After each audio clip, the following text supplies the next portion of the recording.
Hello বন্ধুরা, আবার একটি নতুন রেসিপি নিয়ে চলে এসেছি। দেখো আজকে বানাবো বোঁদে। তাহলে চলো শুরু করি। দেখো এখানে আমি নিয়েছি 1 বাটি জল আর 1 বাটি চিনি। সমান পরিমাণে চিনি আর জল নিয়ে আমি শিরাটা বানাতে বসিয়ে দিয়েছি এলাচ আর দিয়েছি কিছুটা কেশর। এবার দেখো বোঁদের ব্যাটারের জন্য আমি এখানে নিয়েছি 2 বাটি বেসন আর সেটাকে আমি ভালো মতো চেলে নিচ্ছি, যেন কোনো লাম্পস না থাকে সেজন্য চেলে নিচ্ছি। আর তারপর একটু একটু করে জল দিয়ে আমরা ব্যাটারটা তৈরি করে নেব। আর ব্যাটারটা কিন্তু একদম স্মুথভাবে তৈরি করতে হবে, কোনো যেন লাম্পস না থাকে, সেই জন্য অল্প অল্প জল দিয়ে আস্তে আস্তে করে ভালো মতো আমরা মিশিয়ে নেব। দেখো কনসিস্টেন্সিটা ঠিক এরকম হবে, তোমরা এভাবে করে বানিয়ে নেবে।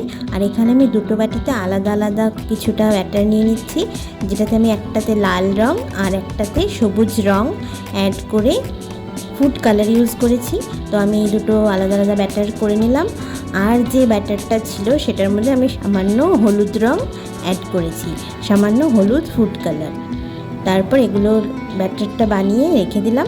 এবার দেখো কড়াইতে তেল দিয়ে আমি একটা ঝাঁঝরার সাহায্যে কিছুটা ব্যাটার নিয়ে ভালো মতো যেভাবে আমি দেখো দিচ্ছি সেভাবে তেলের মধ্যে ছাড়তে থাকবো। আর দেখো বোঁদেগুলো কিন্তু সুন্দর গোল গোলভাবে তৈরি হতে থাকবে। আর এটা ভালো মতো একটু ফ্রাই করে নিয়ে আমরা নামিয়ে সাইডে রেখে দেব। সমস্ত বোঁদেগুলো ভাজা হয়ে গেলে আমরা বোঁদেগুলোকে শিরার মধ্যে দিয়ে দেবো। শিরার মধ্যে দিয়ে আমরা 2 মিনিটের মতো ফুটিয়ে নেব। ফুটিয়ে নিয়ে আমরা এটাকে রেখে দেব। রসটা ভালো মতো অ্যাবজর্ব করে নিলেই কিন্তু আমাদের বোঁদে একদম রেডি।